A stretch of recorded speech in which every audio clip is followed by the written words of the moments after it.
Hey, welcome back to the channel. Let's test your preparedness with a simple question. How many of you are ready right now for 2 days of complete power outage? Well, that's pretty good, but not surprising since you watch this channel, right? But let's see how good you can do on the next question. How many of your parents, children, or grandchildren are ready for a 2-day complete power outage? Yeah, that's where I realized we had some problems too. There's just not an easy way to get all your family onto an off-grid solar system, but there is an easy solution to give them some emergency backup power, and that's with a portable power station. Finding one that is reliable, powerful, and affordable enough to give out to loved ones is pretty tough. However, I think I may have found one that's quite unique in the balance of only the most important features, yet still has the most affordable price. So this is the Oupes Exodus 1200. And it's the latest portable power station offering from Opus.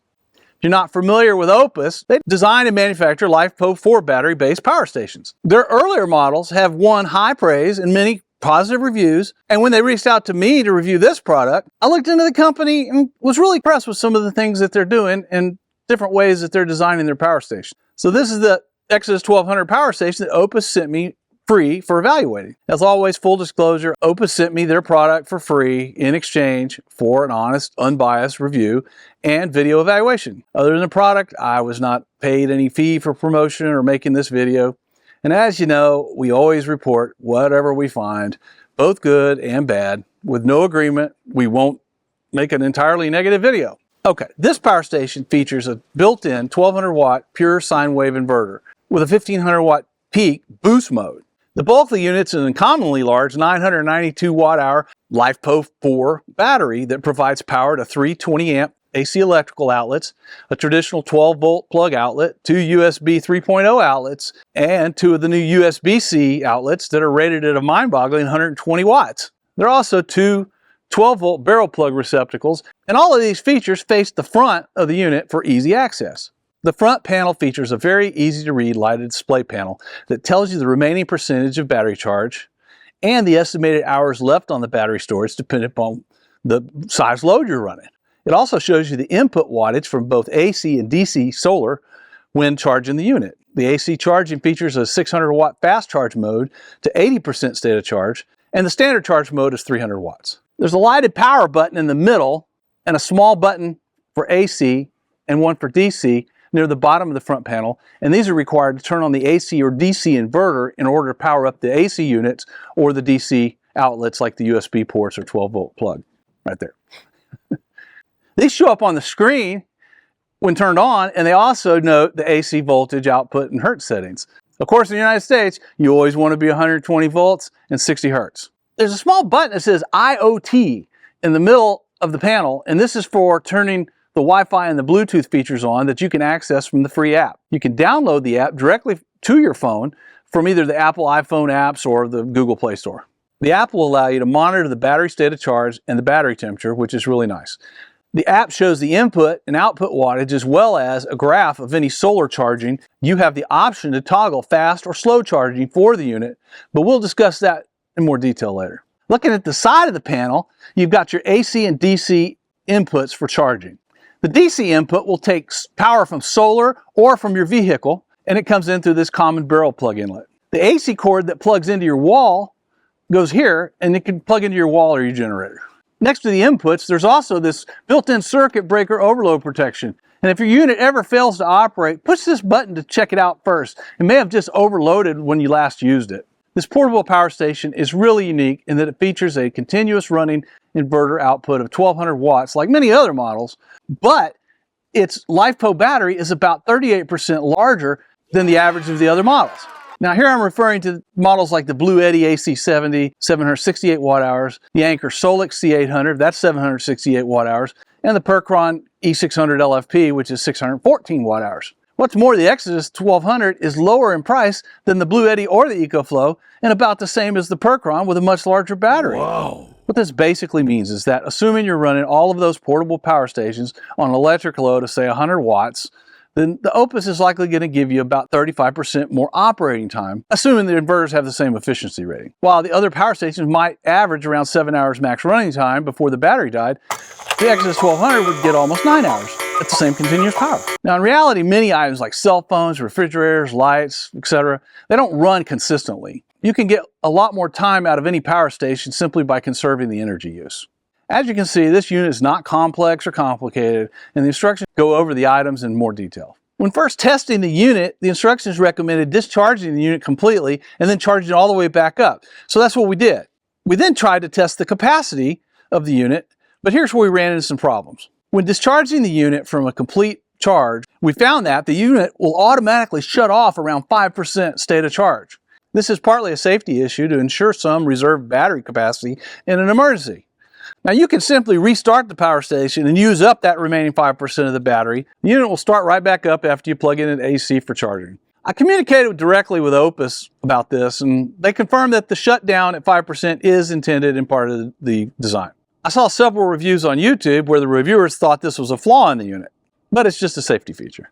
In the end, after several tests, I was able to pull around a total of 80% of the rated battery capacity while running 2 heaters at an average load of about 900 watts. I was also able to run a load between 1200 and 1300 watts for an extended period of time, so the inverter can definitely put out its continuous rated load and then some.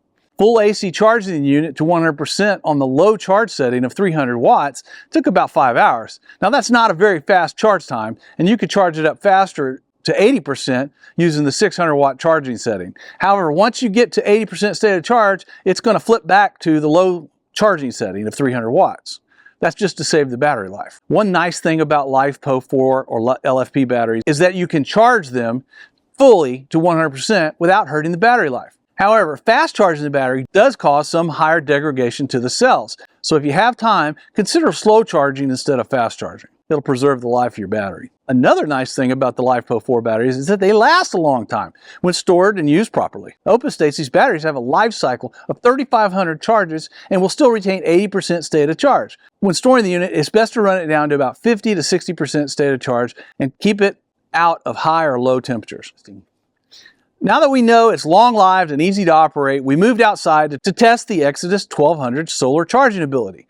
Now I will preface this solar test by saying that I personally believe that only about 1/3 of all portable power station owners actually own a solar panel to charge it with. And because of that, you don't have to have a solar panel to purchase and use this power station. You can simply plug it into the wall outlet or charge it in your car with a 12-volt charge cord that actually comes with the Exodus 1200. But if you are one of those 33% of the solar geeks like me, you need to check out this custom folding solar panel that Opus custom designed for the Exodus 1200. This 240 watt panel produces the maximum DC input for the power station, and it's also light and easy to carry. It folds out, including folding support legs. They also make a 100 watt smaller travel panel, and this is just one you can leave in your car, you know, for emergency or something, or you know, if you're going backpacking or something, you take something lighter. When I first tried to hook up the solar panel, it was partly cloudy outside and some of the trees were casting some minor shade. However, I was able to generate 220 watts of power, DC charging, the very first time I used it. Now getting 92% of rated capacity in a solar panel doesn't happen every day, especially with folding panels. So if you're a solar geek, consider looking at the 240 watt folding panel kit with your purchase of the Exodus 1200. They pair really well together. One thing I wanted to mention was that the DC charging power for the Exodus 1200 is lower than many of the other models that get up to 400 or 500 watts DC input. At first, I saw this as a big negative to this unit when comparing it to similar sized power stations like 1200 watts. However, as I went through the unit's features, I started to think about it more practically. It's easy to compare each power station to one another based on just the specs, but what specs are the most important to you? How many features will you not need? Do you mind paying more for them? When designing a power station to hit a specific price point, for everything you add, something needs to get taken away or reduced. So in this case, it seems to me that Opus used a smaller solar charge controller in the unit, but this enabled the unit to carry a larger battery. And that makes a lot of sense if you agree that 2/3 of the buyers probably don't even use a solar panel to charge it. Now that's just my take on it, and I may be wrong. But if you ask me for the same money, if I want 35% more battery or 35% faster solar charging, I'm going to take the bigger battery every day. So after capacity and solar testing, I decided to go for the most challenging testing of all. Like I alluded to earlier, Our parents have each suffered through substantial blackouts over the past 2 years, and that is a seriously dangerous thing for folks with health challenges or mature folks like in their 80s. So I decided to bring in OMA for the official mother-in-law operating test procedure. Since few have landline phones anymore, it's really important for older folks or people with critical health challenges to have a 100% reliable way to keep their phone charged for emergencies and have light to see in the dark. So we asked Oma to try out the Exodus 1200 and see if she could actually easily use it to hook up some lighting to charge her phone and to run a fan in case she needed to keep cool. Oma isn't as spry as she was as a youth, so I wanted to see if this unit was easy to understand and easy to use by people who may have some mobility or health challenges. As you can see there, Oma had the Exodus 1200 up and running in no time. So I think if Oma can do it, anyone can. If you ever have issues with your Exodus 1200, the Opus website, opus.com, is the first place you want to go. There you want to toggle the menus in the upper left corner and go to Support. Here you'll find dozens of frequently asked questions that Opus has already answered for people that had issues. There are also some videos on how to operate the unit. If you need additional help, just go to the Contact Us tab and there are additional options there. Now, one option I haven't seen in a while actually stunned me. I mean, stunned me. They actually have a phone number. That is so last century, as my kids would say. Actually, they're open Eastern time for business during regular business hours. So if you have a question, there's no reason that the average non-technophile like myself can't work this power station. As I mentioned at the beginning, I found something about Opus that really impressed and endeared me to this specific manufacturer of portable power stations, and that is called Oupes Help. This is a program that Opus started to provide portable power stations to financially challenged folks who have a critical medical need or are challenged and high-risk individuals in the event of a power outage. This really hits home with me big time. Over the years, I've taken many weeks to work on assistance and recovery teams in several area hurricanes and flooding disasters. During this experience, I've seen many sad and tragic stories. Mostly, I've watched families who had very little lose everything they had, but sometimes it was even worse. As recently as July 2024, in Houston, Hurricane Beryl left 2.7 million people without power for over a week in sweltering summer heat. If you've never been to Houston, it's hot. Well, to prepare for this emergency, the local power company actually had a list of area residences with serious health needs and medical challenges. And they were supposed to prioritize generators and temporary power service to these residents. They just never got around to it for some reason. It never happened. The result, according to Wikipedia, was that, quote, the post-storm power outages played a contributory factor in at least 10 deaths related to excess heat or non-functioning medical equipment, bringing significant criticism towards the Houston-based utility company, CenterPoint. 10 people died in their own homes, some from the heat because they had no power for fans, and some physically unable to get out or call for help with a dead cell phone, and some just because there wasn't a little electricity power for their medical devices. How tragic is it to think that a reliable power station might have been a life-saving blessing to all these people? Folks, this is unacceptable. Please get your elderly or medically or physically challenged family members a portable power station or any reliable source of emergency backup power that can keep them alive and communicating for at least 48 hours in a blackout. Most of my viewers do a really good job of taking care of themselves. It's time we do the same for our neighbors and our loved ones. Opus Helps is doing something about it. Opus Helps directs 5% of their sales proceeds back into the Opus Help program to support individuals facing crisis, including medical treatments and emergencies, offering hope and relief. If you go to their website, you can read stories and see videos from people who just needed some extra power in case of an emergency, and Opus stepped in and helped out. I checked on several other major brand manufacturers' websites, and I couldn't find any with any kind of assistance program like this. I salute Opus and any company who cares enough to help my less fortunate neighbors get through the next disaster as part of their company's core mission. Now, as always, there were some things that I didn't like or I thought could be improved with the Exodus 1200. First, the AC charging really could be faster, say 400 to 800 watts instead of 300 to 600 watts. But if that causes the price to go up 50 bucks, I could probably live without it. Secondly, I found the handle design awkward. It's really stout, which I like. Since it's fixed in place, extending out from the side, you have a tendency to carry it like a suitcase, and if you have to set it down temporarily, you'll set it down right on the face of the unit, potentially scratching the screen. I don't like the power button because it requires it to be pushed in for a few seconds to turn on or off. Now that's just a personal preference, and it may be fine for you. As mentioned, the solar DC charge limit really is low at only 240 watts.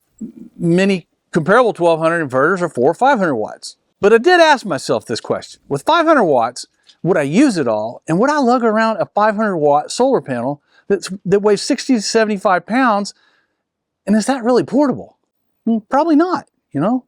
None of these issues prevent the Exodus 1200 from doing its most important job, and that's providing you a large amount of pure sine wave AC and DC power for camping, convenience, or emergencies in a small portable package.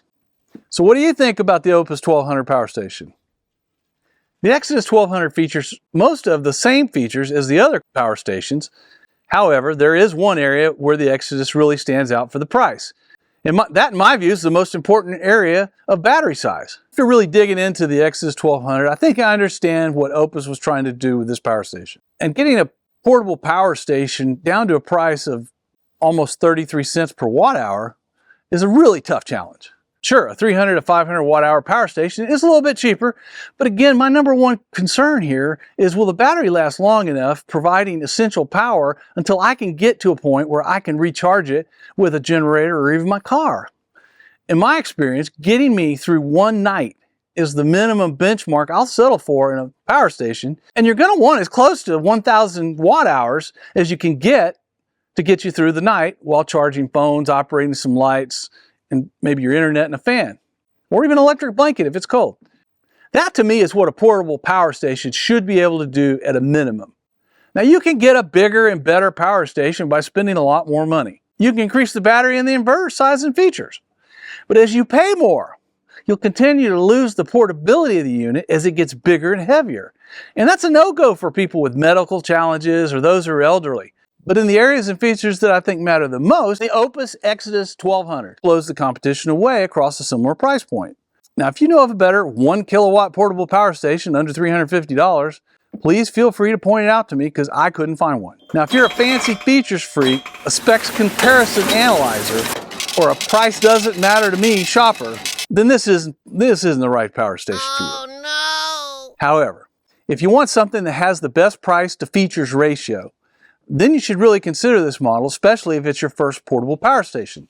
For those who need an affordable, portable power station as a potentially life-saving device, I think Opus has built a great product with the Exodus 1200. Say so. Check out the Exodus 1200 and all the Opus products on their website. And if you want to save even more money on an Opus power station, use my discount code at the top of the video description. Hey, I'm Michael, and here at 2 Steps from Off Grid, we remind you that we all may be off grid at some point.